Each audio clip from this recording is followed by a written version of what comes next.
Ooh. Okay. Hopefully this works okay. Am I showing up yet? Oh. Ah, fuck. Oh boy. Just gotta wait for me to show up. Oh, it says I'm live. I am. Oh, wow, high capacity CPU usage. Shit. Oh boy. Oh boy, I'm so sorry, guys. I'm sorry. Hi. I'm so sorry I'm late. I'm very, very sorry, guys. But I've had a long day. And, oh god. I'm very sorry I'm late.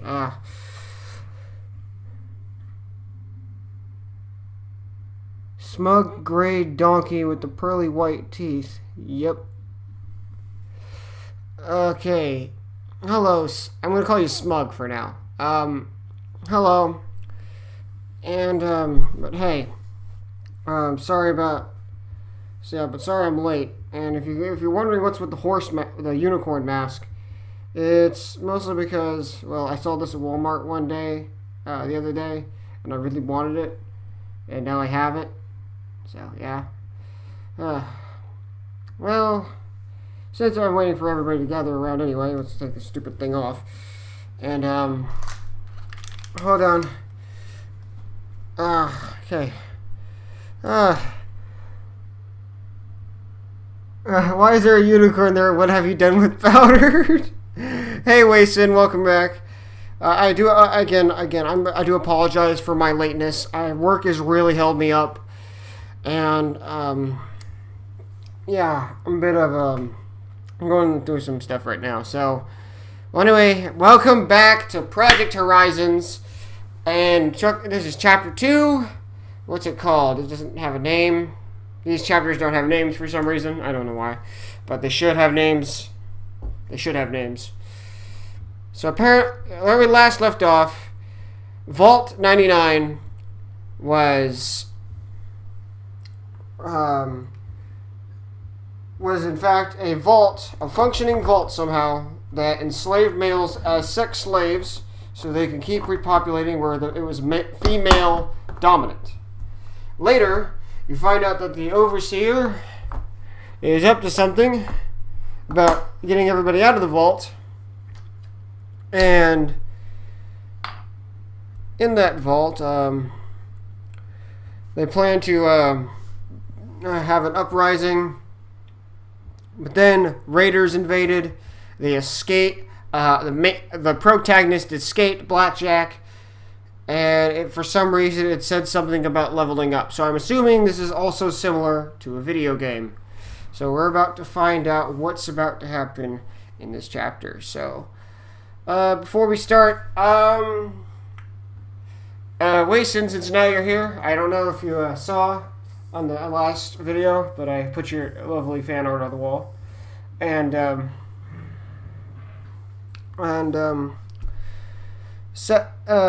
also, guys, if you want to put in more fan art, you can send it to me in the mail. I have my mailing address in the description, or you can email it to me one way or another, or send it to me in the comments.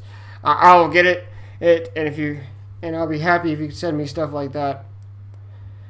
And because I do appreciate it when you guys do stuff like that, especially you, Wasted, with the poetry. I love your poetry. I'm kind of... Sorry, guys, I'm out of breath. Long day. And I hope you guys don't mind. Don't question it, but drink responsibly. So... also, to all the chat, please keep it under spoiler-free. Powders figures out his own. Answer him if he's got questions, but try to keep it free from spoilers. Yeah, that reminded me. I meant to say that. Thank you, Wason. I didn't catch that. But thank you for pointing that out. Yeah, guys, don't put any spoilers in.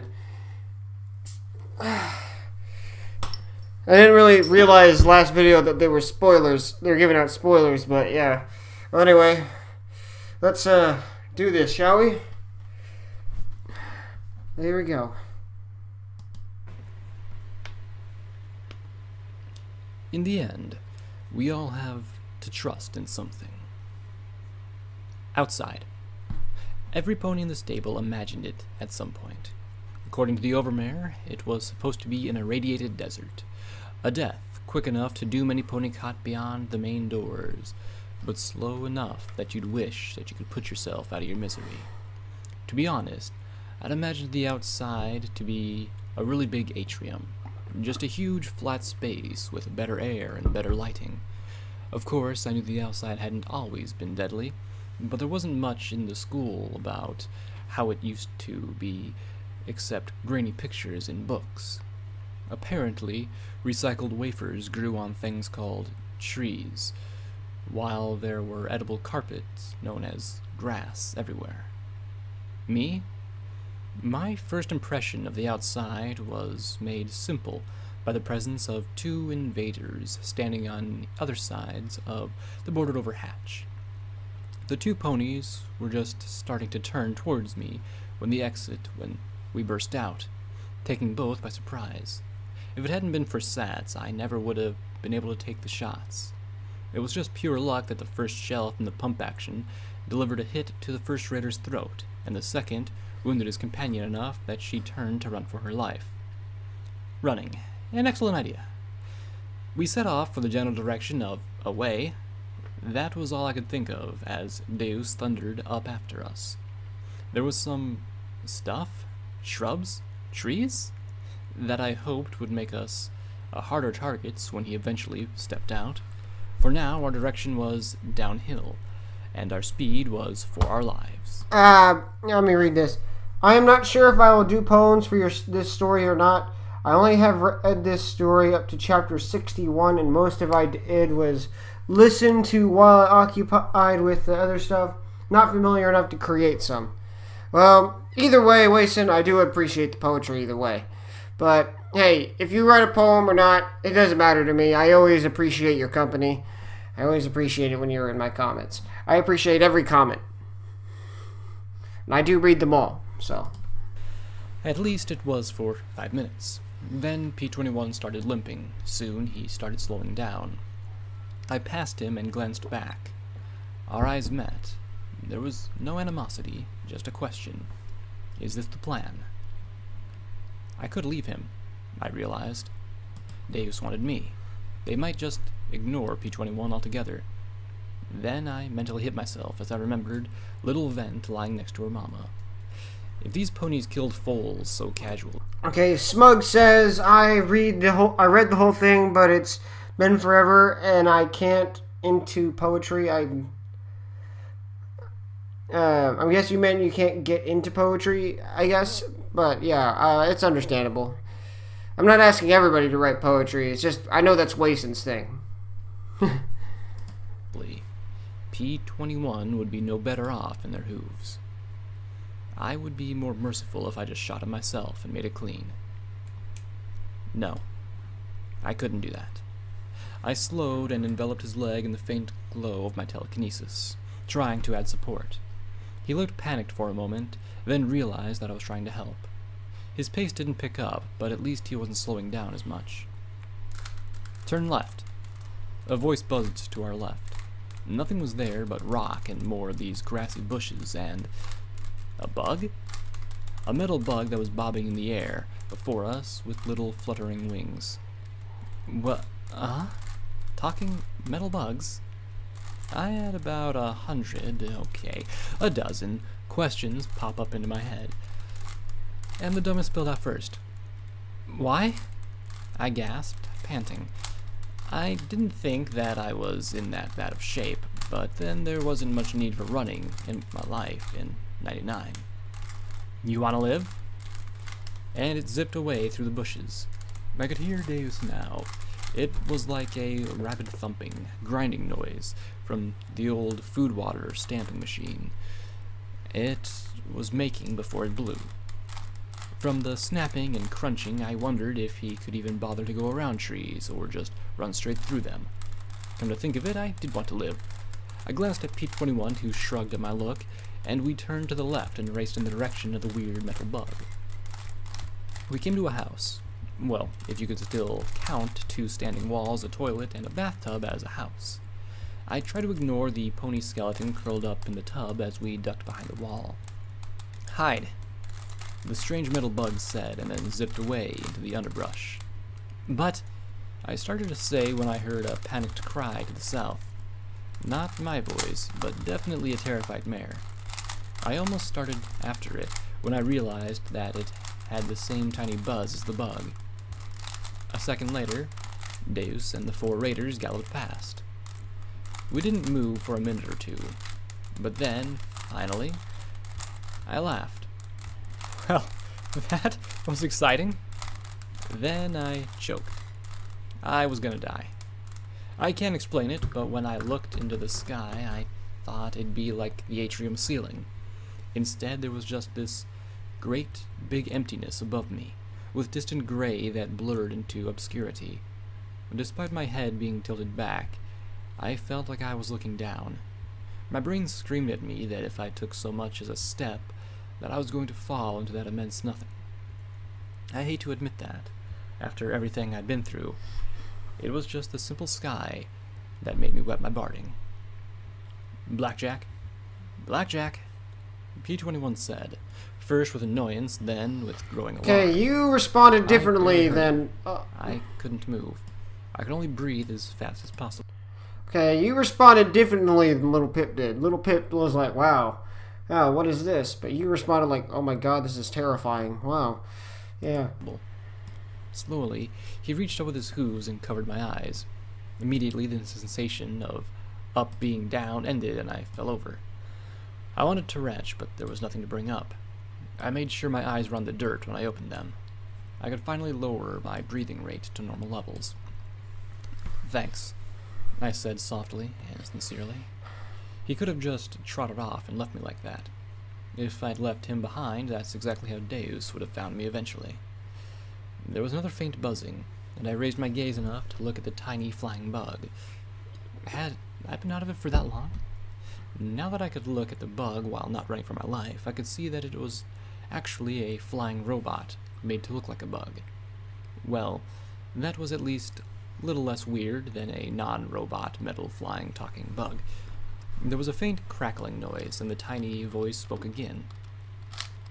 "Well, he sure was in a hurry. Don't worry, I've sent him off on a wild sprite chase to the south."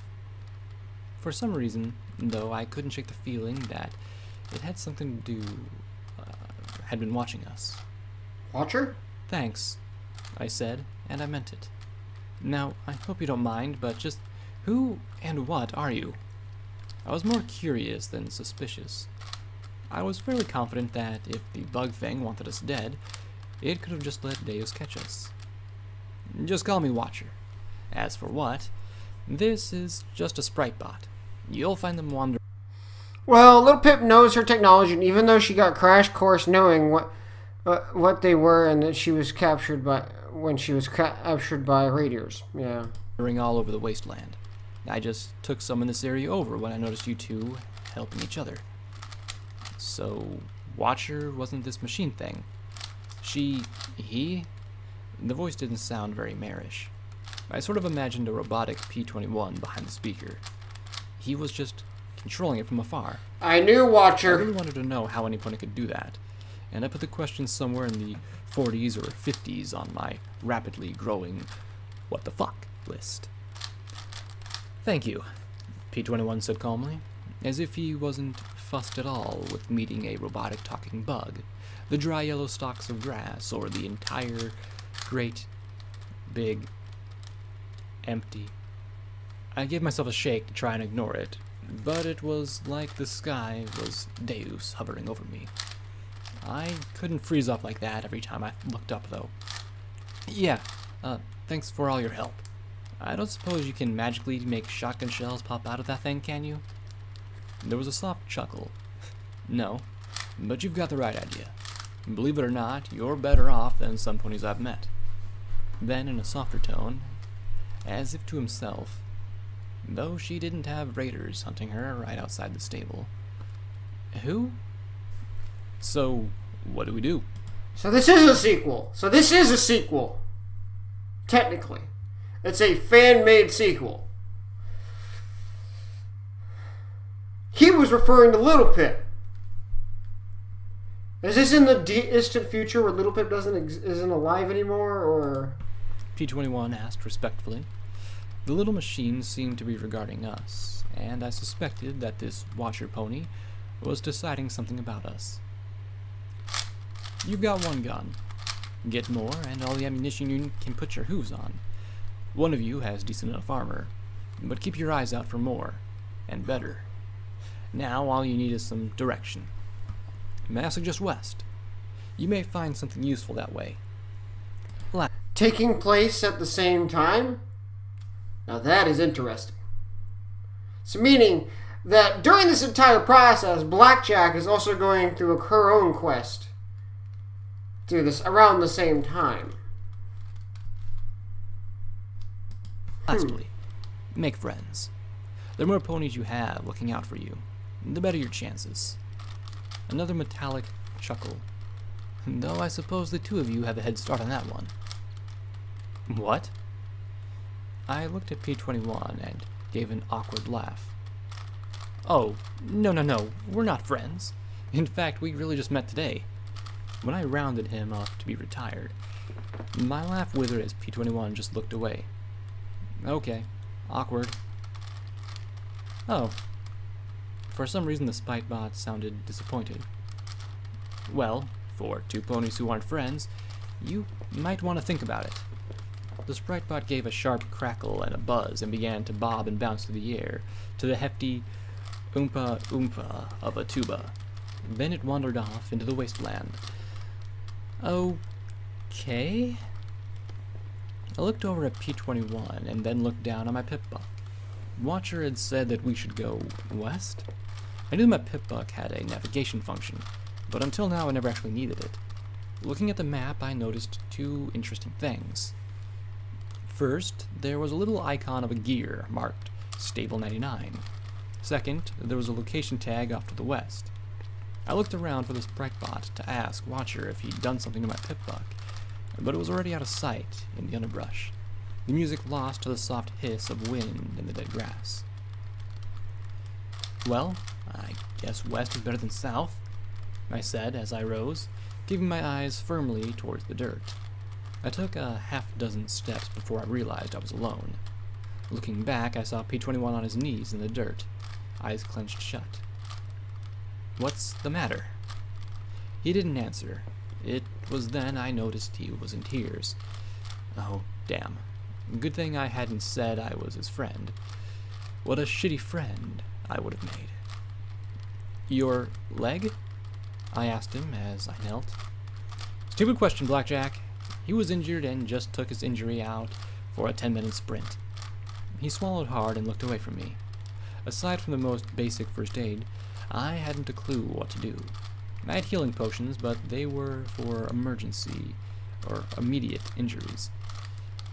The kind of damage that had been done to his knee needed major magic.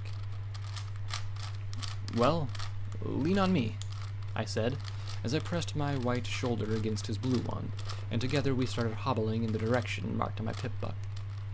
For a few steps, he jerked away from me, then cried out as he fell on his side. I knelt beside him. What's wrong? You're not shot or something, are you? Don't, he muttered. Don't? Don't what? I said with my ears twitching. Voices. P-21 started to answer, but I grabbed him and clasped my hoof over his mouth. There. That way. Please, listen to me. Came a plaintive whine of U-21. Shut up. Do all stable ponies whine this much? Please don't kill me. I don't want to die. Please don't rape my ass. It hurts. Don't do that. Bitch, bitch, bitch. A buck shed sharply.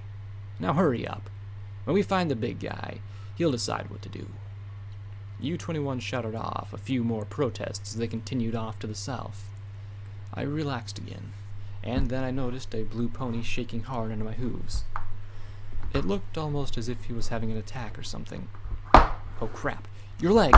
I'm sorry, I said as I got off of him. For the longest time, he didn't move. He just laid there, shaking. I swallowed, looking to the south. Come on. We can't stay here. We need to get going. Do not tell me I have to leave you here. He started to raise, his braced legs sticking out to the side as he started to hobble east. Hey, where are you going? Watcher said to go west. He didn't look back as he slumped against a dead, gray stump. Pain in his eyes, he glared at me. I'm not going anywhere with you. I stared at him. Really? I pointed my shotgun in the direction the invaders had gone. You want to wait here for them? You heard how they were treating U-21. Is that what you really want? He hung his head, hissing softly through his teeth as he clenched his eyes. Look, you're a smart pony, smarter than me. How long are you going to last on your own, injured like that? He took a long, slow breath. What should I do?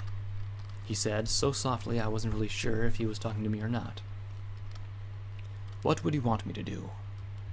He? He who?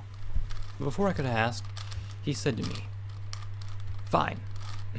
Till I can go on my own, I'll go with you. He tried to take a few steps, but at this rate, we'd manage 50 feet in an hour. I moved up beside him and leaned my shoulder against his. Don't touch me, he blurted. Funny. I would have thought a male would be used to being touched. Of course, when I pulled away, he nearly fell over. Again, okay, closing his eyes. That is an untactful thought, because you gotta imagine, these guys were forced to have sex. Some of these guys were probably confused as a young kid, too, because they were forced to breed with.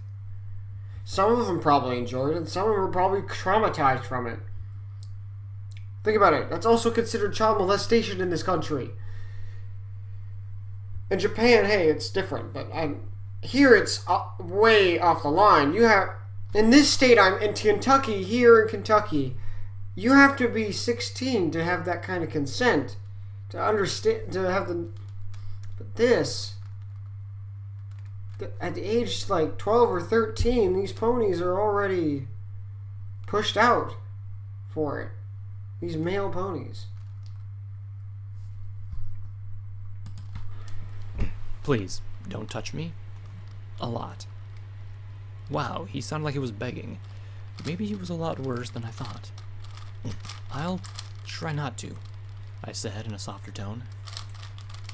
I did my best to support him, and we hobbled to the west. Maybe we'd get lucky and run across a miraculously skilled unicorn surgeon who worked for free. I could keep my mind off the sky above, trying to work out the odds for that one. Thank you, Wasted, for giving me a hint there. We've been traveling for almost 3 hours, and it felt like a lot longer. I really want to know more about P21 now. I want to know more about P21 on a personal level, and I want to give him a name for now. Until they give him a name, I'm going to call him Sean. I'm going to call him Sean because after from Fallout 4. I'm going to name him Sean after that Sean. I'm going to name P21 Sean for now. Until they give him an official name. Gray twilight beneath the rolling clouds.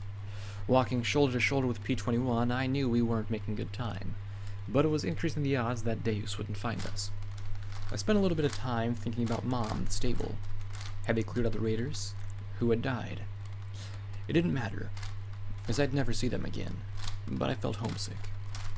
I wanted to be able to look forward to Rivet's next game.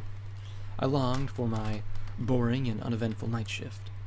I remember how thrilled I had been at the idea of being on the surface and wanted to kick myself.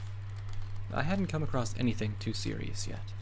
Some fat, bloated fly things had spat nasty thorns at us. I didn't waste rounds after the first one.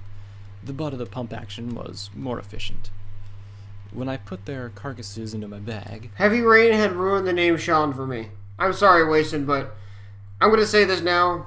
If I was to have a son, that was going to be the name. We'd already decided that. Me and Aurora already decided the name we would give our first son would be Sean. So. Well, we'd had to eat at some point. Not that I was all confident that they were edible, but they'd be better than air or dirt, and quite possibly better than 2 centuries old dead grass. My Piplex inventory system labeled them as bloat sprite meat. There was even a value next to it. How the heck would my pip buck know the value, in a totally unknown economic situation, of a bug it'd never seen before? I should ask Midnight how... Damn it. I had to remind myself that this was my life now, but my mind kept going to the past. As lousy as things were in the stable, they were better than this. I once whined to Mom about not wanting to be in security. It wasn't any fun. Sometimes survival comes before fun, she told me. I wondered if fun would be anywhere on my priority list in the foreseeable future. Ahead, the dead trees parted to reveal an immense, soggy field. Flooded square. Hey, one of the elements of harmony can tell you. The new elements of harmony can tell you. Around scummy ponds of muddy water. Still, that water did look incredibly inviting after over 3 hours struggling through the filthy wasteland. Then I heard the ticking. That was new and strangely ominous. I'd only heard it the one time I'd gone near 99's magic generator. It looked...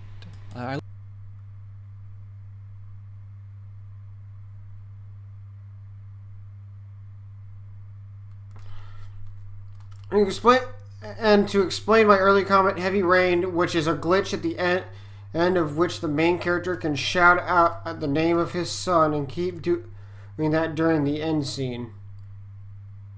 I've never heard of heavy rain, so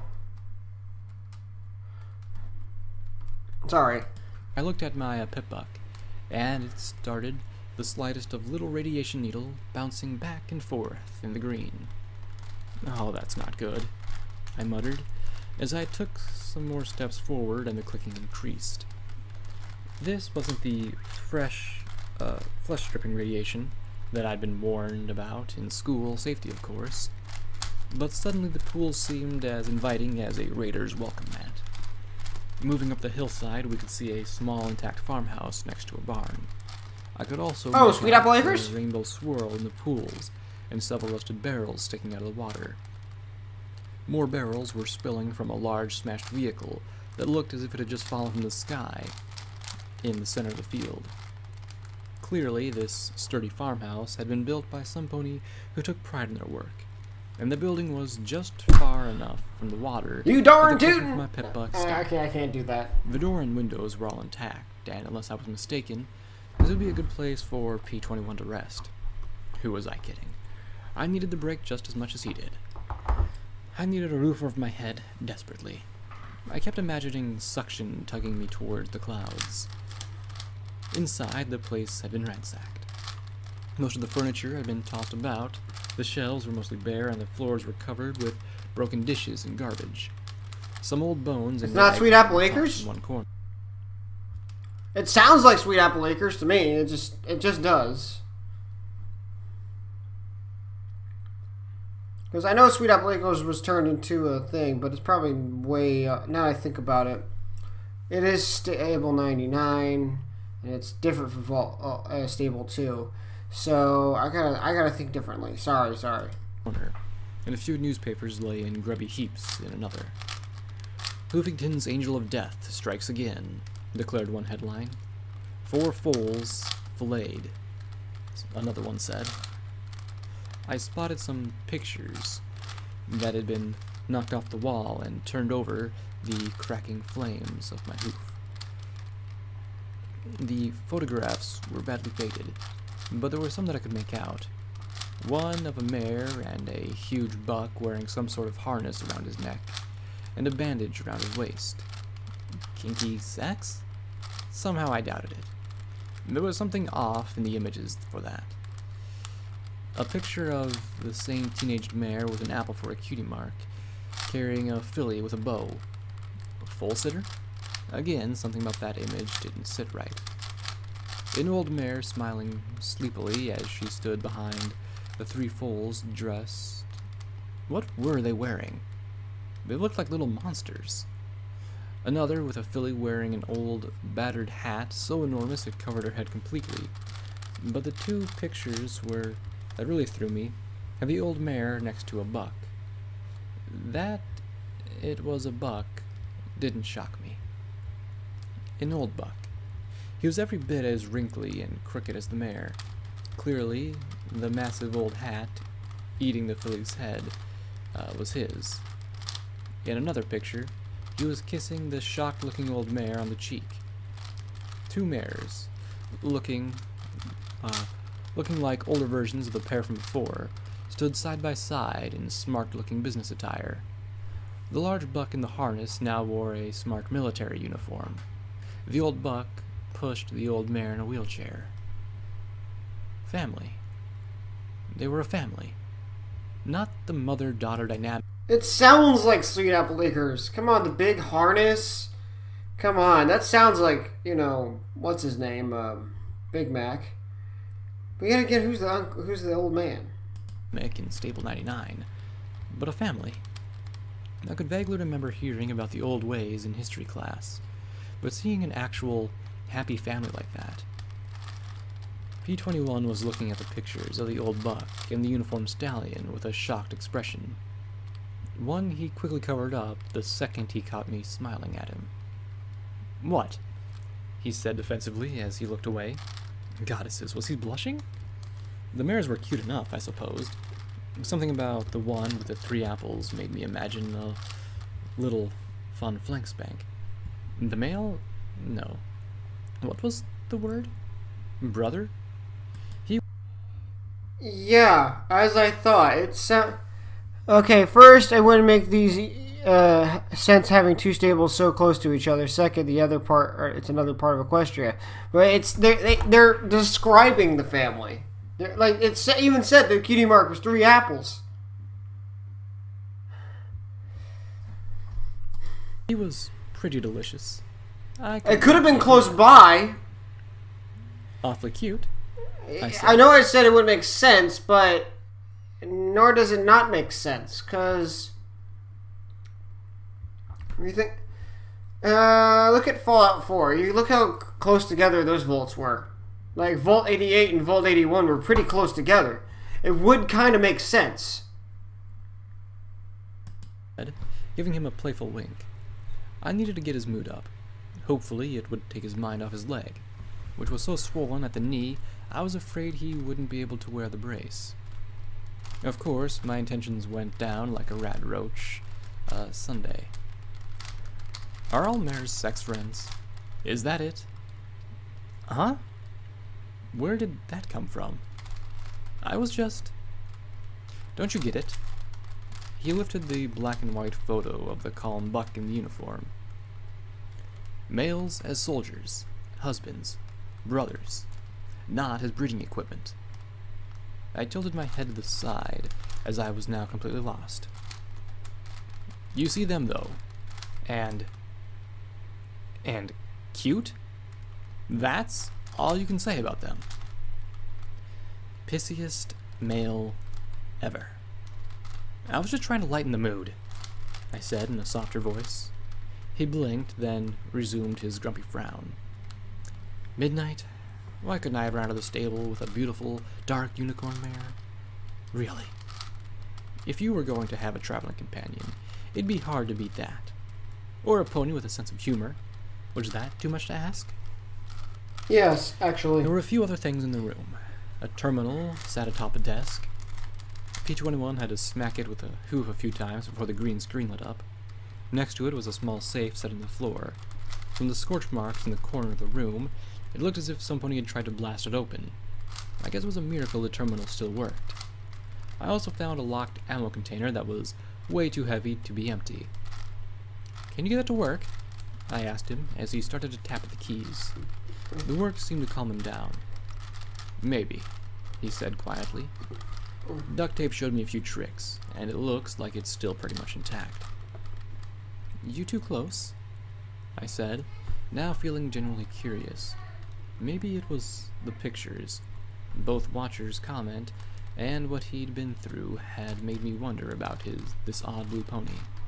For a moment I thought he was going to launch into a new tirade of anger, but it seemed like I'd exhausted his supply for now. Instead he looked almost Guilty. He didn't answer for a minute, as he tapped the keys and then said softly, "She was close to me." He suddenly shut down the terminal and then started to back up again. Meeting my surprised look, he said in his calm voice, "I have to close it out. Too many wrong answers, and the terminal would lock me out permanently." And this was why I didn't touch terminals. "So, she taught you how to do this?" He sighed and closed his eyes. "I'd rather not talk about it.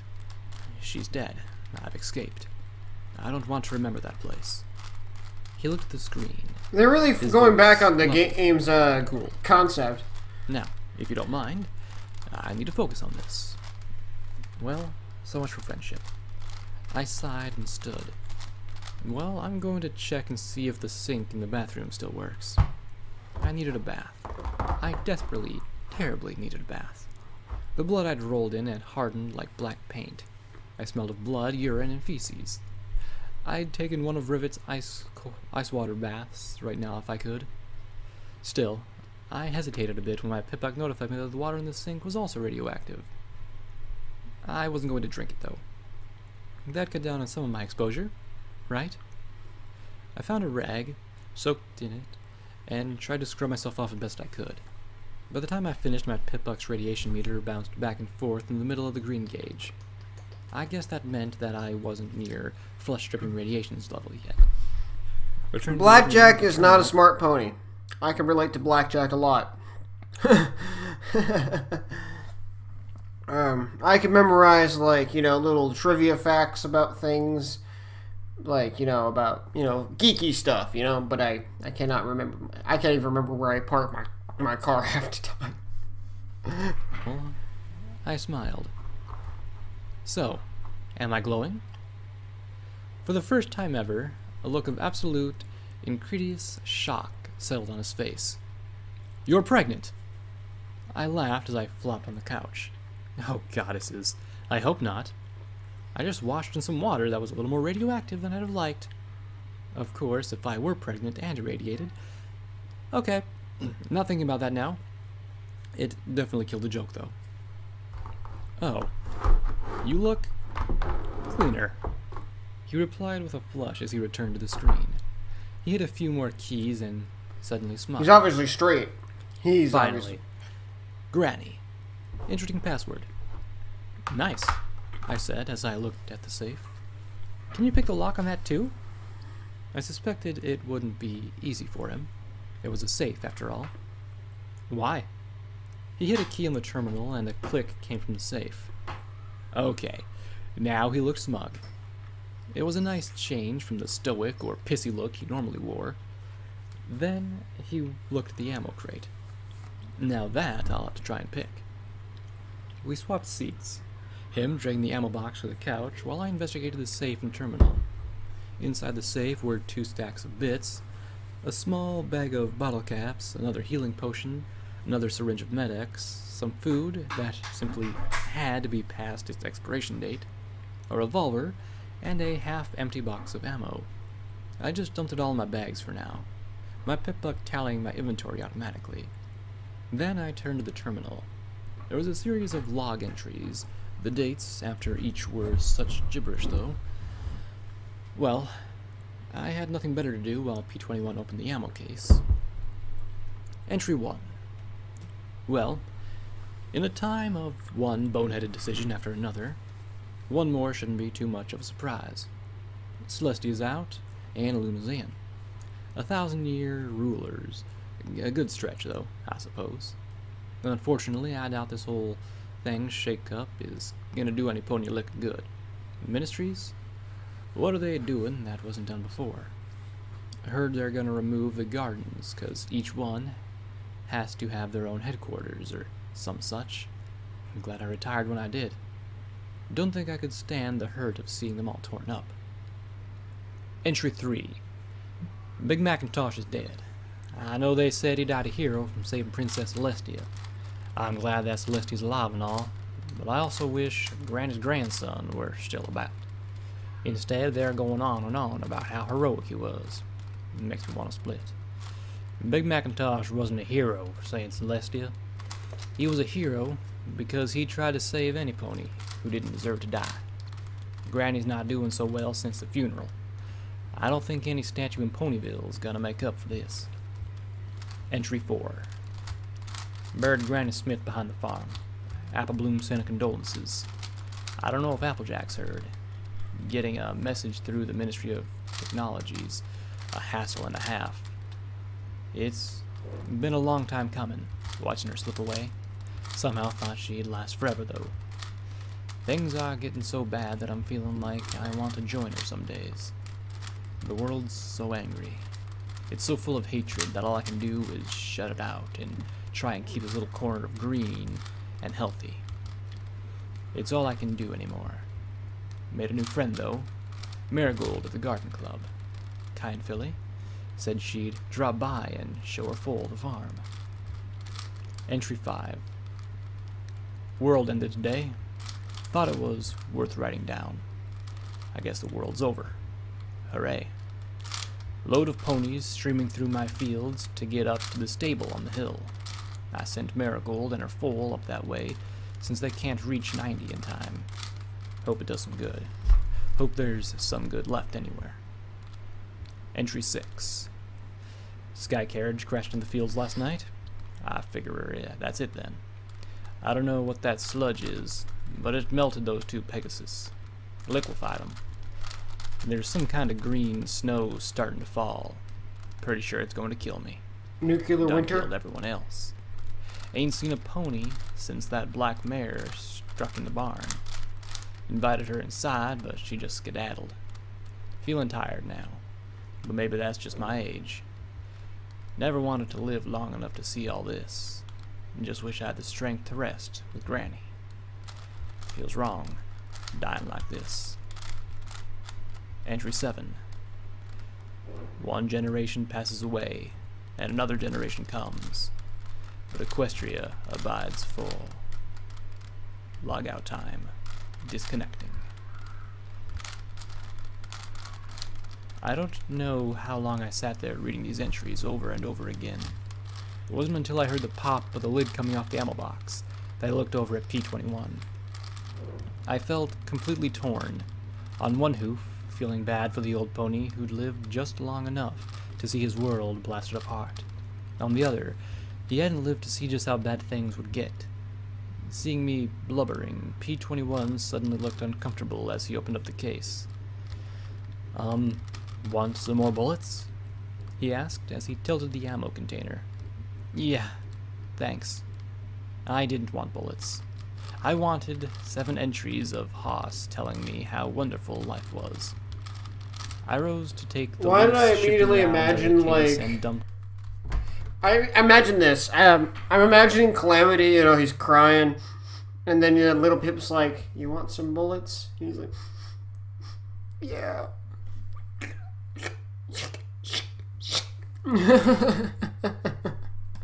Them unceremoniously into my bag.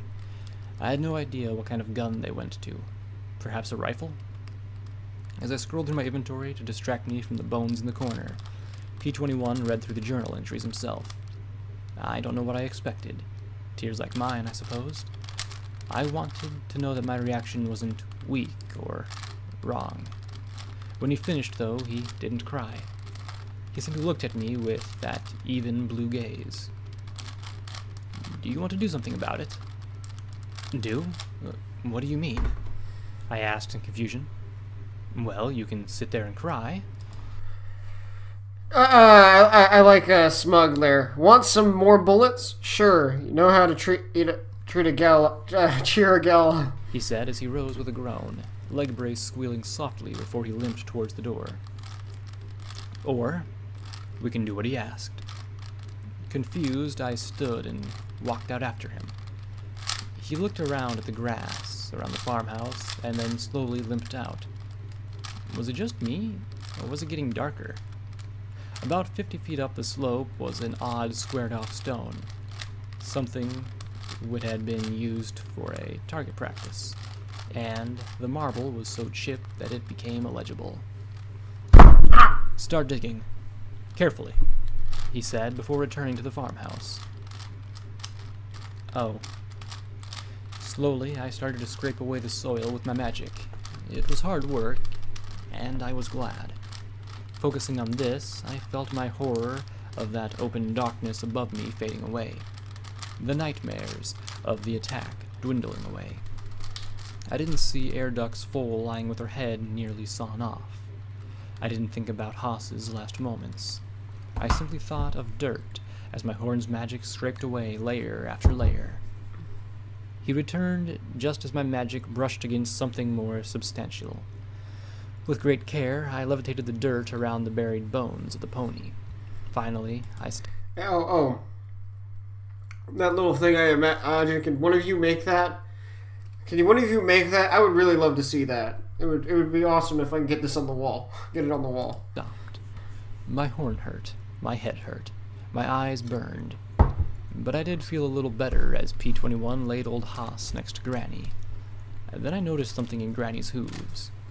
A little figurine of a cheerful orange pony I recognized from the pictures.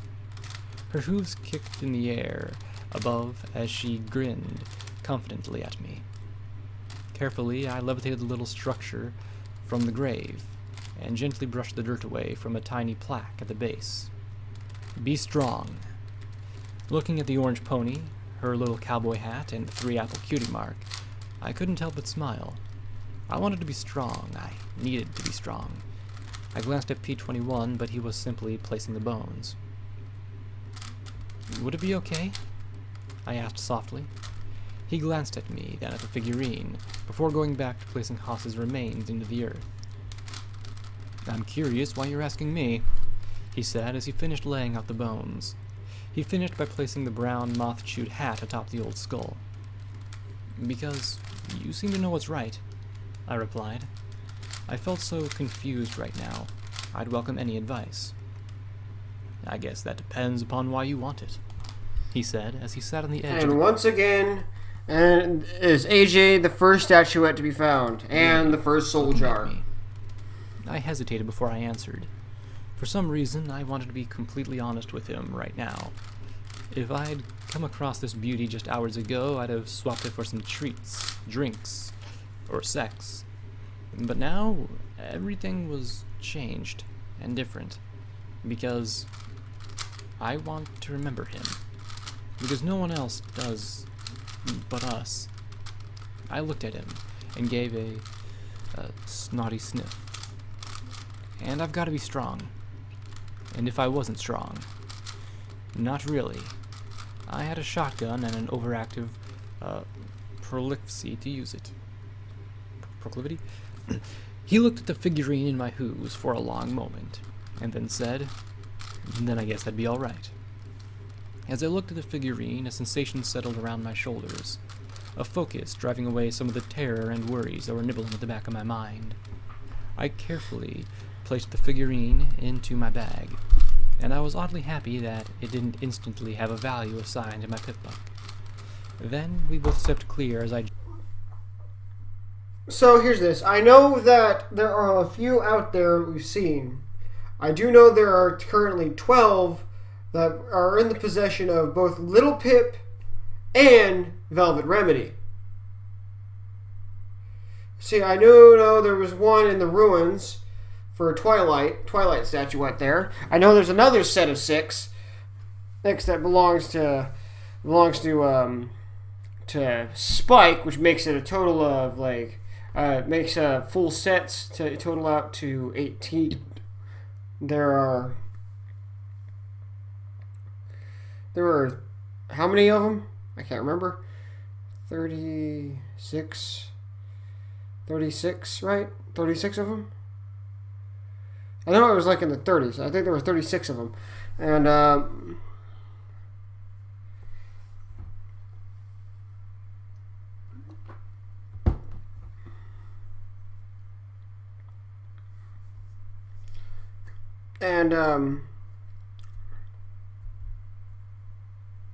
43 pieces. 43, my bad. Got the number wrong. So, and I'm trying to remember all the ones I've seen before. After that, I do remember that Star Sparkle had one, and which was which is this one. Now we know that this is another one, which makes it 20. I'm trying to remember them all. God, there's so many of them that you see in the story. Well, hear about in the story, but either way, they're there, and there's a lot of them out there. There still hasn't been found. Gently pushed the soil back into place around their bones. I even tried to put the yellowed grass back down. When I finally finished and my glow faded, only the faintest red smudges of light remained on the western horizon. Together, we returned to the farmhouse. The familiar alarm on my pip-buck woke me. I swung my limb at the end table once, twice, and then opened my eyes and blinked. There was no end table because this wasn't my bed, nor was I in my bedroom. I looked up at the ceiling, and how strange to see one that wasn't dull gray metal. Lying on my back, I traced my eyes along the cracks, and that was when it really sank in. I was outside. At once, I regretted leaving so soon. I'd been in such a hurry to get out with EC 1101 that I hadn't realized that it might be the last time I saw Mom. Without Deus there, and with the stable sealed, I knew that eventually Mom would retake it. They'd do something about the overmare if she was still alive. Big if, and get on with life. But could I go back? With Deus still out looking for me, what was to stop him from following me back in? He'd probably have some pony watching the stable and would come back the second I returned. I barely escaped once. Could I just lose my pip-buck? I didn't have any way to get my pip-buck off, and if I could, I probably wouldn't be. Maybe you need a special toaster repair pony. And it was possible that I'd annoyed Deus enough to have him be after me personally. And even if I dealt with Deus somehow, another big if, there was still the pony who sent him. If she could send one small army to invade my stable, just to get a file, she could possibly send another. No, I couldn't go back. Crap. Why was I missing home now? My body wanted a hot shower. It wanted a meal in the atrium. It wanted to report to the shift change briefing. It wanted to find Midnight and see if saving her life got me under her tail. But all that was over. Praise be the toaster repair pony. All of a sudden, I'm just imagining little Pip just like shuddering, like I feel like somebody's talking about me. Done. I'd never see Midnight again, nor Rivets, Daisy, the Overmare, Mom. And just like that, being outside sucked. And speaking of which, why were there red bars on my EFS? Shit. Slowly, I rolled to my hooves. P21 had to be the yellow bar next door. He refused to share my bed, looking pissed that I'd even joked about it. Did he really prefer to sleep alone? I retrieved my shotgun and carefully opened the door a crack. I'm telling you, she's here. A vaguely familiar voice said. I have her pip-buck tag. Shit. I knew that whine. U-21. If he had my pip-buck tag, he could find me. Was there a range on these things? Every pony in security was locatable everywhere in the stable, if there wasn't local interference. I activated Mom's tag. Nothing. Maybe it was blocked by the stable walls. She'd better be. I'd never seen Deus this pissed before. A mare muttered softly. If he'd listened earlier, we'd have had her hours ago. U-21 started to grouse. Will you two shut up? A different mare hissed. Let's finish this and get the damned thing. This is raider territory, and unlike Deus, they're tasty snacks to the freaks out here. They were coming down the hall. In a few seconds, they'd be at the door. Correction, 2 were coming down the hall. 2 were back in the living room. They reached P21's room. I heard the door open, and my heart suddenly pounding. Empty. one mare announced. I stepped to the side, and slowly the door creaked open. I saw the barrel of an automatic pistol, the mouth biting the grip, the eyes searching me out, and our eyes met. I suddenly saw a buck decapitated by my shotgun. I saw his head blown into chunks. I saw the terror in the mare's blue eyes as she saw with certainty her own demise. I wanted to scream at her to run, my throat sealed shut. I wanted to shoot right above her head to make her flee, but I couldn't move my aim.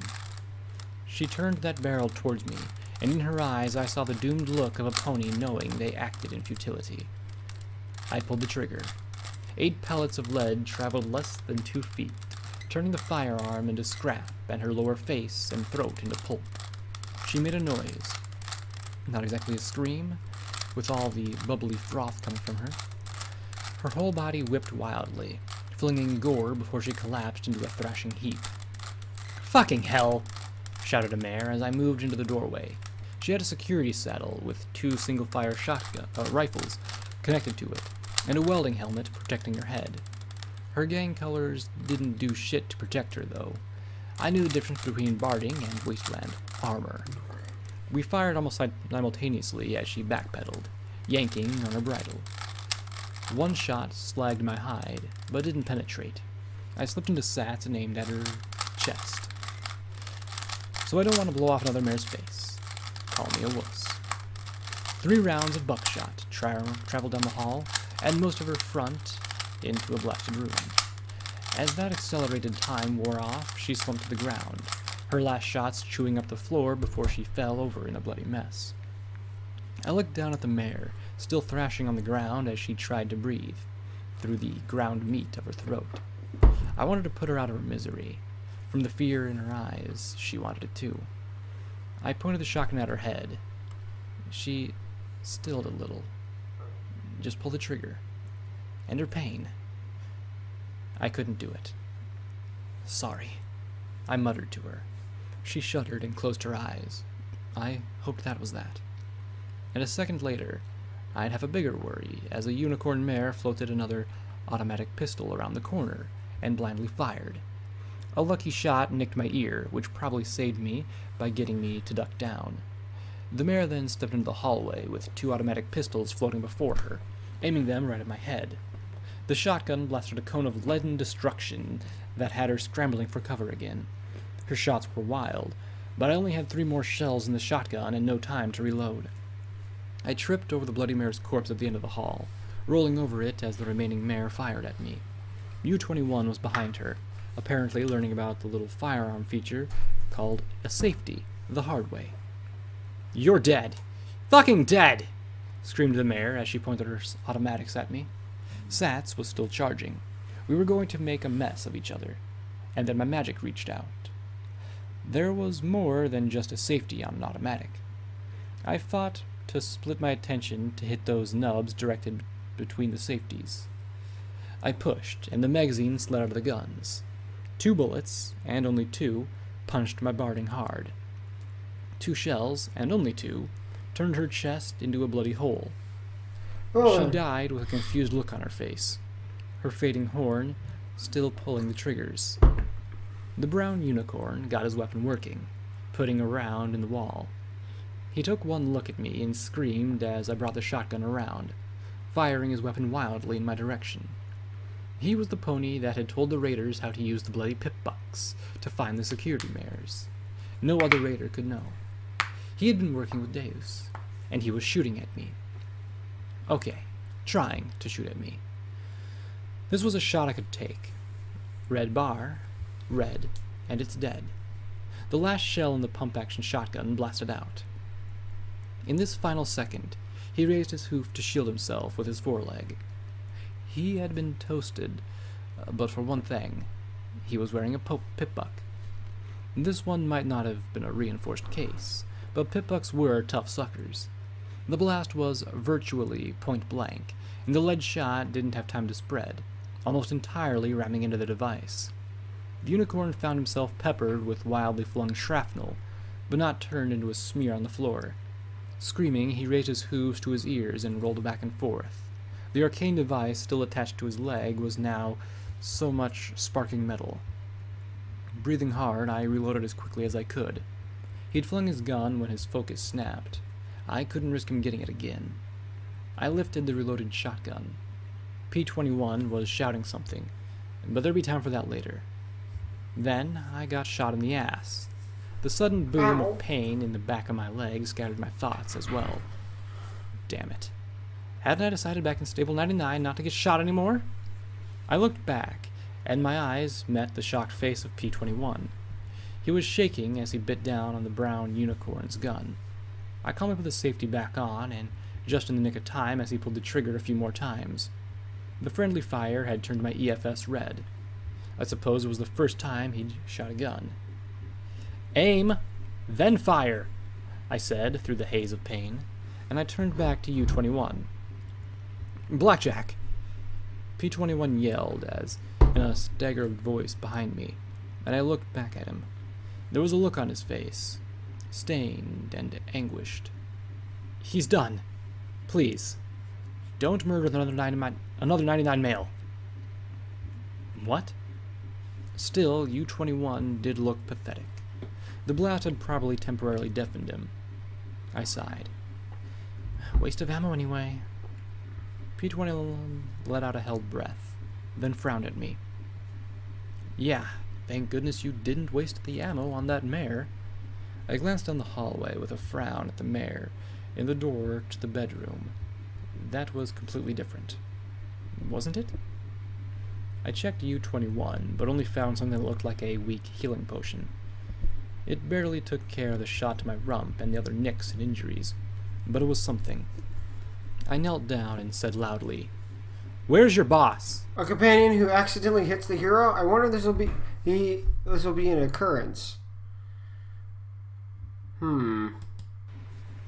U-22 whimpered, curling up into a fecal-smelling ball.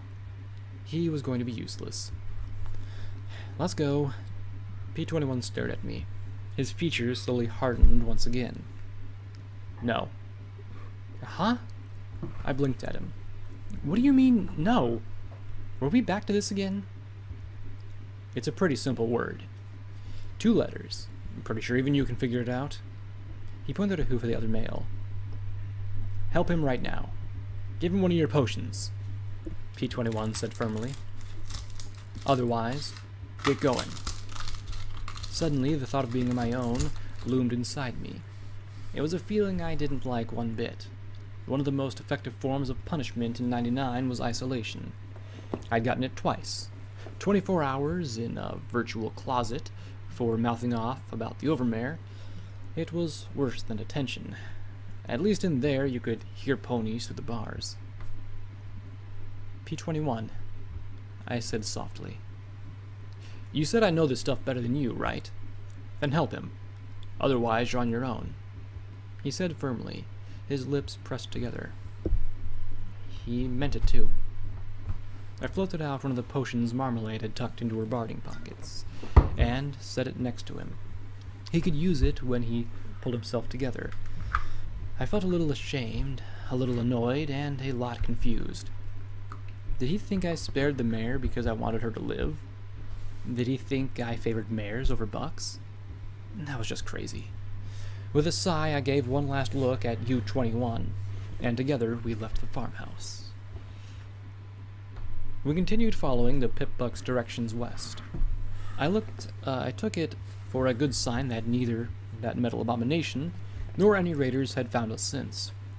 Walking under the open sky, I still felt the pit in my stomach drop when glancing up, but I didn't lapse into bladder-weakening horror like I had before. I didn't stop keeping my eyes down at my own level, as I looked for something more hazardous than bloat sprites, though. P-21 was walking on his own, but slowly. I'd given him the med-axe, but after a long hesitation he simply put it into his pocket with a mutter about how he might have to run again. The pain was obvious, but he bore it as stoically as possible. The issue of him taking the revolver or one of the pistols, on the other hand. "No," he simply said. "But you remember what Watcher said? If you can't protect yourself, then you're going to die." "Then I'll die. But I'm not taking it." He stared at me right in the eyes. "And if you were smart, you wouldn't want me to have it." Ugh. More cryptic, angry statements. That had started the disagreement. No matter what, he refused to take one of the guns. It didn't want to fight right now. Not after everything he'd done for me the night before. Still, it bothered me. I also didn't like the idea of him being unable to protect himself, or to save my butt if things got bad. I couldn't get him to open up about anything. We weren't friends. That was the truth of it. He was smart, clever, and resourceful, but we were not friends. Was that really so surprising? Clearly, there was far more bothering him than just his injured leg. Yet, he wouldn't talk. It's like he hated me or something, but I hadn't. But hadn't I saved him from Daisy? Didn't I help him escape from 99? I had to admit, I was glad when we finally reached the destination on my pip-buck. The sight of a small town warmed my heart greatly. Of course, that was before I realized it was abandoned. The dozen or so buildings along the road were mostly intact, but scattered further away as the ruins of thrice that number had been all but demolished by time. In the middle of town was a large 2-story building made of brick. As we got closer, my pip-buck chirped. I looked at it and saw 2 new icons. Flooded fields laid behind us, and this town was apparently called Withers. Suddenly, red icons began to appear on my EFS, and we moved to take cover behind a standing wall. I peeked around the corner, searching for the source. Then I spotted the 2 raiders on the roof of the large square building. From their malted appearance and black leathers, it was pretty clear that they were similar to the breed that had attacked our stable. It helped that they had decorated the roof of the building with a variety of severed pony heads. Both raiders were aimed with rifles. I really didn't want to pit the accuracy of a shotgun, revolver, or automatic pistol against them until I was close enough to make it not matter. The patrol along the roof would take them out of sight for a minute or so. I could run from the front doors then. There was just one catch. I looked back at P-21. Well? He didn't seem to know himself. Finally, though, he looked at me and nodded once. I watched the 2, and when they were out of sight, I hurried towards the front door. P-21 managed to keep up for the short sprint. Then I glimpsed the word above the front door. School. I somehow didn't like this one bit. Stepping inside was like entering the mouth of rotten meat. Flies buzzed everywhere around coagulations of blood. Bodies? No. These were body parts, laid strewn and scattered like gory decorations. I nearly slipped on the layer of sludge covering the floor. Glancing behind me, I saw P-21 looking with his stoic expression at the butchered corpses draped across the front desk. Then the raider stepped around the corner. Her eyes widened, and the brown mare ducked her head to pull an automatic pistol from a holster on her left foreleg. She didn't even aim before starting to fire wildly. I only had 13 or 14 shells, and I hadn't bothered to check how much ammo I had for the revolver or the pistols. As she started to fire, I triggered SATs and placed 2 shots in her pockmarked face.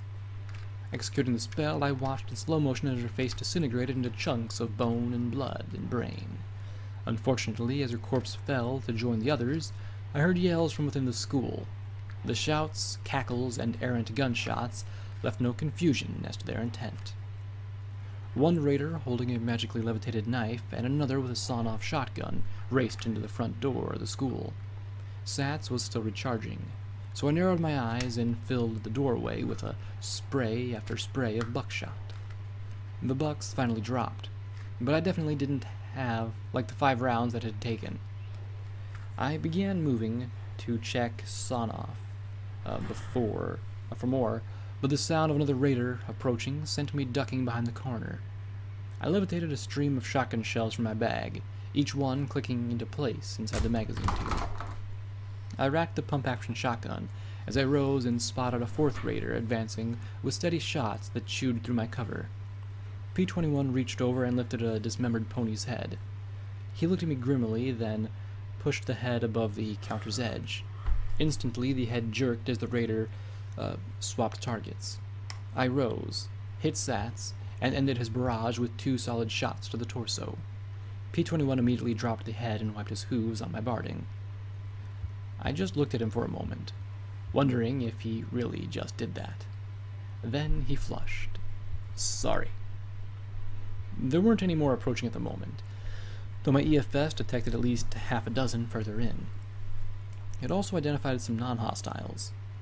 I went from slain raider to simply unload what they had into my bags. At least half of them seemed to be trash, but my pip-buck handled the inventory well enough. It even displayed the appropriate or approximate weapon quality. No surprise that most of these weapons were junk. Unfortunately, Sonoff had apparently never heard of proper ammunition care, and the few shells that he had were probably more dangerous to any pony trying to fire them than whatever they were being aimed at. Glancing back to make sure P-21 was behind me, I advanced down the central hallway, looking to the left and right to try and keep track of the red marks ahead of me. Alert for rapid movement that suggested they were changing. The raiders had spared little effort defiling the school. Most of the posters meant to motivate learning were defaced or torn down. Ruined books covered the floors in heaps of moldy paper. I peeked into one classroom that had been turned into a slaughterhouse, the fool's desks transformed into butcher's blocks. I was so fixated on the room, I almost missed the butcher. He, however, didn't miss me. I turned just in time to see a gore-coated raider emerging from a bathroom, swinging a cleaver at my neck. Once again, my security barding saved me from being crippled or decapitated. But by the goddesses, it hurt. I entered Sats and hit him point blank with a shotgun blast to his head. Much more effective. Much more noisy, too. 2 more raiders came running, and they had rifles. I was at the wrong end of the shooting gallery. I leapt into the butcher's shop, finding cover behind the stout teacher's desk. My neck throbbed terribly, but I couldn't look away. I waited for a head to come around the corner. Instead, there was a laugh, and 2 round metal apples clanked through the doorway, rolling on the floor. The explosion was more stunning than the blow from the cleaver. The desk deflected a little of the blast, but my entire left side was coated in blood. Personally, I was amazed at how little pain there actually was. Strike that. I was amazed that I was actually alive. The fact that I hesitated before rushing in gave me time to drink down a healing potion. That, unfortunately, resulted in me making noise. Another metal apple came in through the doorway. Not this time. As it hit the ground, I wrapped my magic around it and tossed it back out the door. A yell and a muffled crump sent rattling chunks of metal. Doesn't this sound familiar? I was limping as badly as P-21 when I stepped out. They were still moving. 2 shells fixed that. I glanced down the hall. No reinforcements. Were they deaf, waiting, or running? No, the 3 marks were steady. I guess that they were setting up some kind of trap. Good. I looked over at P-21, who'd survived the explosions unscathed. My horn glowed as the revolver floated to him. Take it. I need your help. I told you. Unless you give me a reason, right now, I don't care. I shouted at him. My barding was half shredded and my hide wasn't much better. If you give me that gun, I might shoot you again. He replied softly, not looking at me. If you don't know how to fire a gun, it's not that hard. You point the end with the hole in it at the bad guys and pull the trigger. The bad guys, not my butt. I added for emphasis. Okay, there was a lot more to it than that, but I finally got him talking. I know the basics. And now he looked at me with that calm look. I mean that, if I have a weapon, I might kill you. Okay, what? I looked at the remaining 3 hostiles. They were still holding steady. I wondered if I could have imagined why we were holding back. Probably not. Okay, elaborate for me? I don't want to talk about it, he replied firmly. I just don't want to think about it. I don't want to remember it. He clenched his eyes shut and started to shake. Just, I can't. I don't know what I'd do with a gun right now, Blackjack. Please, don't make me use one. He begged softly, keeping his eyes squeezed shut.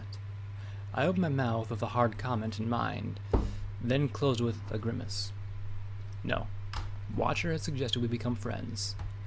I never really had any in '99, not until Marmalade, and that lasted all of 5 minutes. Being in security, I always made folks nervous that I'd bring trouble on their heads. I thought about rivets and midnight.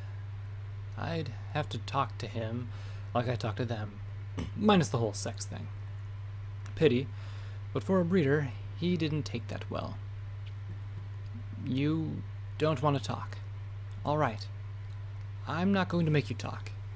It's just that there's 2 of us here and only 1 of us shooting. There was a guilty look in his eyes. I don't trust myself with a gun right now. He looked away. I'm glad you know who you're supposed to shoot. I feel like I want to shoot every pony. You know who to shoot. Somehow I suspected he wasn't talking about my Pip-Buck's eyes forward sparkle. Him shooting me in the farmhouse, and trying to fire it again after I hit the safety. Those had been accidents, right? I remembered back to the flooded fields farmhouse, at the figurine in the dirt, because you seem to know what's right. That? Don't think about that now, Blackjack. You're in the middle of a nightmare. Try to focus. You try to imply he's a psychopath? To summon my most nightmare moon may care smile. Now was no time to show doubt. Hell, I needed to convince myself as much as him. Oh, well, that's simple. We just need to get you another Pip-Buck. Yellow, be mellow. Red, it's dead. I was glad to see him return my smile. Okay, if it was a half-assed smile, but right now I feel like half my posterior was blasted off. I noticed a red line creeping slowly towards us. I don't think that would help much. In '99, all the Pip-Buck showed me was red. He said as he looked at the revolver and pushed it back towards me. I'll try and back you up, however I can. Just, please don't ask me to do this. I could try and force him to carry the revolver. It seems so ridiculous here in the No West. psycho, but... We were sitting in a school that had been transformed into a grisly morgue, but he still refused. It'll be explained in due time. In all this, he wouldn't cross that line.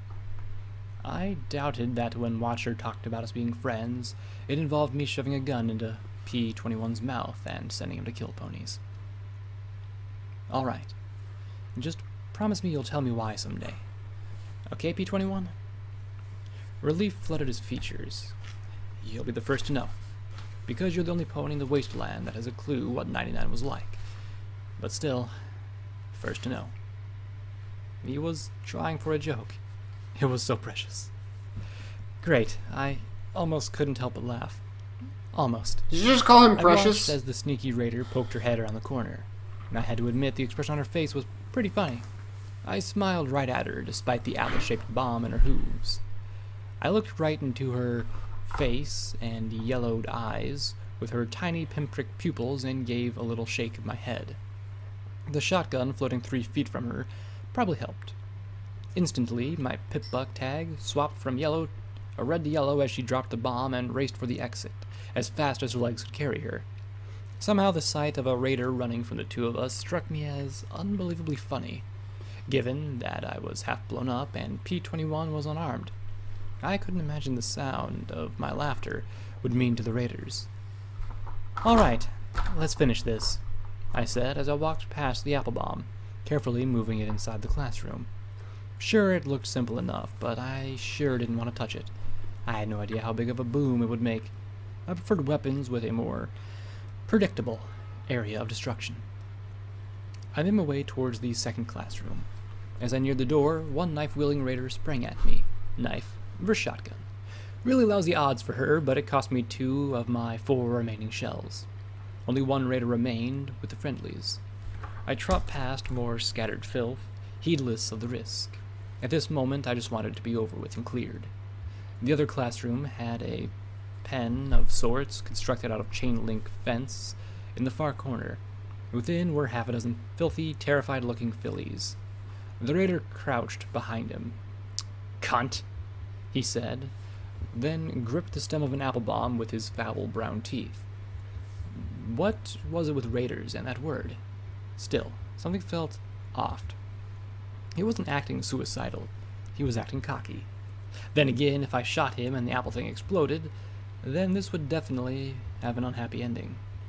Carefully, I shifted the shotgun into my front hooves, and turned it to place the trigger in my mouth, like I'd seen other ponies do. Then I slowly advanced. It had to be the most awkward approach attempt in pony history, but it was working. His grin wavered as he looked confused and then worried. Finally, I took a step too far and he yanked the stem from the apple. Or rather, tried to. My horn glowed as I focused all of my magical strength on that little stem and keeping it connected. Step by step, I moved until the barrel of the pump action was pointed to the chain link. I tried to make eye contact with the foals, looking at the floor. One or two caught the look. "Net down, girls," I said through the mouthful of trigger. They hit the deck, and his eyes widened in panic. Sass ensured the shots would go where they needed. The last 2 shots rang out, and his ribcage vanished. The assorted viscera came within, slithering out in a messy heap over the hostages, but they were alive at least. Suddenly, the girl started screaming. There were 2 bangs from behind me and an explosion, and everything turned white, and then dark. I was still alive. This hurt way too much to be death. I was stripped and face down on a mattress. He'd warned me that he'd try to kill me. I just didn't actually expect him to do it. I heard voices and glanced over to see P-21 surrounded by the nervous fillies eating some of the 2-century-old food from the farm, as well as what I assumed were some raiders' supplies. Apparently, it was still edible. A small fire crackled in the trash can next to them. The foals wore ragged cloaks draped over their flanks. My back was wrapped in layers of medical bandages, and movement made everything hurt. My low groan tipped P-21 off, and he rose to trot to my side. "How are you feeling?" "You shot me in the back," I groaned. "I didn't," he stammered. "Some pony shot me in the back," I growled, glancing at him. Was I going to have to get used to this? "He really didn't, ma'am," a little filly said, trembling slightly. "See?" She pointed with a hoof towards the door. There were some extra raiders in the hallway. "The one you spared must have gone for help. They snuck up behind you, and I thought they'd killed you," P-21 said quietly. "And who killed them?" I asked as I looked at him with a cocked eyebrow. He suddenly looked sheepish. I looked at the scorched marks around the body parts of the raiders. "Well, they walked right past me after you, and they were just standing together, and that apple bomb was sitting there," he said, looking troubled. "I didn't realize just what it would do." "It's a grenade. It blows ponies up. Every pony knows that," a pink filly called out as she lifted her face from a box of cereal, her muzzle coated in sugary dust. It was a little disturbing how she cleaned it all away with one lick. "He's funny," a teal filly said as she grinned at P-21. "He was actually apologizing to him after they blew up." One of the girls laughed. The rest had expressions ranging from pained to tired to even happy. They didn't look scared. Though, with how I must have looked right then, it'd be a miracle if anybody was scared of me. "I don't think I'll be able to do that again anytime soon," he said softly, flushing as he looked at the girls who were tucking into the raiders' supplies. There were boxes of it tossed in the corner. Food that old couldn't possibly be healthy, but it was apparently quite tasty. Why were raiders butchering ponies if they had other food, though? That's just crazy.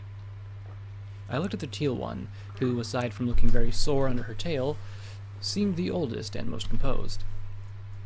"So, what's your name? How'd you get here? And how loudly do I have to whine before you share some of that with me?" I said as I pointed to a box of dried apple shavings in her hooves. She blinked, then grudgingly parted with half the box. I was a little skeptical until the first bite. Then my eyes went wide. I'd never tasted anything so sweet and tasty in my life. My Pip-Buck's little radiation clicks went unnoticed as I chowed down. Sugar apple bombs leaped right to the top of my favorites list. As for my name, I'm Scoodle. The raiders grabbed us while they were out looking for stuff for the finders. Scoodle? Well, who was I to judge? My name's Blackjack. P21. He chimed in. Y'all got funny names. That seemed to count in our favor. The teal pony lifted the box of sugar apple bombs and poured them into her mouth, chewing frantically before letting out a loud belch, much to the giggles of the other fillies. She pointed at P21. He's got a great nose for finding things. Got into that safe in the office and everything. Just click and open. Y'all should join up with him. He nudged a duffel bag closer to me. There weren't any shotgun shells, but there is another automatic pistol and some ammo. He seemed a bit put out about finding a gun in a school. The nurse's office also had some bandages and stuff, but we used most of that on you. Thanks. I looked at Scoodle. So, what's a finder? I asked as I felt the most wonderful buzz running through me. The look she gave me suggested that I was an idiot for not knowing this bit of information. We're not from around here. Stable ponies, huh? Don't know nothing. She shook her head in disappointment, then adopted a lecturing pose and a tone like the overmare that I fought not to giggle. Finders are a bunch of ponies that find stuff. They trade and swap for the darndest of stuff, even junk, but they pay good for ammo, weapons, and anything we find that we don't use. They'll trade almost any pony. So you're finders? Apparently they were not, from the sour look I received. No, she said as she stood with pride to show the tiny patch crudely sewn on to the ragged plaid cloak. It was a little soiled white cloth showing a rearing filly. We're crusaders. But where are your parents? Immediately they all looked angry or sad. I got the distinct sensation that I'd just fucked up, but I couldn't see how. If they were kids, they had to have some pony, right? P21 answered me in a whisper. Blackjack. They're orphans. I really didn't want to move, but the sugary goodness compelled me. That... I know I shouldn't be laughing. Just the first, it just goes, Blackjack, they're orphans. I didn't want to move, but the sugary goodness compelled me to. Just kind of threw me off. And I wanted to peek around Withers real quick to see if there was any more red marks on my EFS. Still, I wouldn't look up at the sky. It made me feel silly. These children had been captured, tortured, raped, and had watched some of their cult friends get killed. And here I was scared of the sky. Still, I had to admit, the cool air was quite nice. I never realized till now how thick and humid 99's air had been. There was a billboard at the edge of Withers, where a road straightened to the southeast. Welcome to Hoofington, City of Tomorrow, read the caption over an image of soaring gray towers connected by bridges. In the sky above, 7 Pegasi flew like an arrowhead, trailing crackling thunder. See Shadowbolt Tower, declared bold words in one starburst. Home to the Hoofington Reapers, announced another, a burst next to the grinning, gap-toothed cartoon buck in a black helmet. Tour, Rabronco headquarters. Free for fillies and colts, a little robot pony said with a wide smile. There was one thing off, though. Written across the billboard in faded red spray paint was, Abandon all hope, ye who enter here. Not exactly the best advertisement for the city. I could barely make out an eerie green light in the distance down the road. The plinking of a piano and the twang of a banjo filled the night, preluding the Spritebot's arrival. I narrowed my eyes as it bobbed through the air past me. For just a moment I thought it was going to continue into the dark, when it paused and turned towards me. Watcher? I asked, sitting up a little. You remember where FO in Fallout Equestia where Applejack had her base? Yeah, I do. The obnoxious music cut off at once, and the little flying machine flew in front of me. "Well, you're alive," said the tiniest little voice. "Glad to see it." "Glad to be it," I replied with a wince. I smiled as I looked at the bandages that covered half my body. Half blown up, but yeah, alive. I looked back at the bot. Something niggled in my mind, and I frowned. "You put this location tag on my pitbuck, didn't you?" There was a long, awkward silence. "Well, raider bases are a good source of ammunition and other goods," the voice said awkwardly. "No doubt, and I bet there's a lot of those all over the place." I lay down, folding my hooves in front of me. "You knew, didn't you, about the Crusaders?" The sprite bot hesitated, and I felt like he was picking his words carefully. "I might have had some intelligence about them being held till slavers could pick them up." I was angry, but I wasn't sure exactly why. "Why didn't you just tell us?" "Please, don't. Do you have any idea what it's like to tell people 6 fillies are being held by raiders, only to have them turn and run the opposite direction? Or worse, kill the raiders and sell the foals to slavers themselves?" There was anguish in his voice that he knew all too well. "I just wanted to point you in the right direction and hope you could work it out." I sighed as I lowered my chin to my hooves. "Do me a favor. Next time, tell me. All right?" The sprite bot hovered for a moment longer, then resumed playing the banjo as it bobbed into the night. Footnote: level up. New perk: telekinetic precision. You've got a steady horn on your head for when you need to count sand, thread a needle, or keep a pin in a grenade. Is it gonna level? Hold on. Now that chapter's done, guys, I'm gonna have to end this stream here. I know it seems a bit short, but these chapters seem to be shorter than usual. So, anyway, I think I think I'm noticing that these chapters end with a level up. If they do that every time, I swear to God.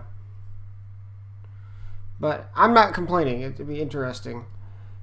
And it might be putting a footnote on things that she does or anything like that. Well, I hope you guys enjoyed this and all that stuff. I'm sorry I gotta cut this short. A lot more of the bet. One more of the bet. Yeah, one more of the bet. Okay. Technically, the original FOE had level ups after every chapter 2. The audiobook just didn't include them. The level up system was an FOE, Crazy Ramblings just didn't add them. Oh, I didn't know that, but I don't know if KCat will confirm that.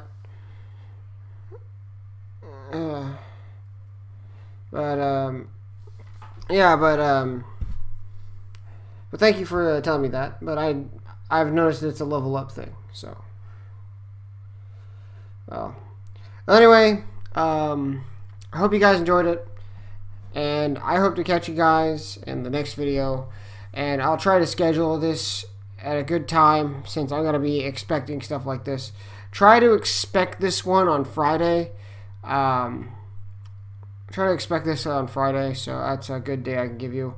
Well, anyway, I'll catch you guys later. Stay nerdy, my friends. Bye!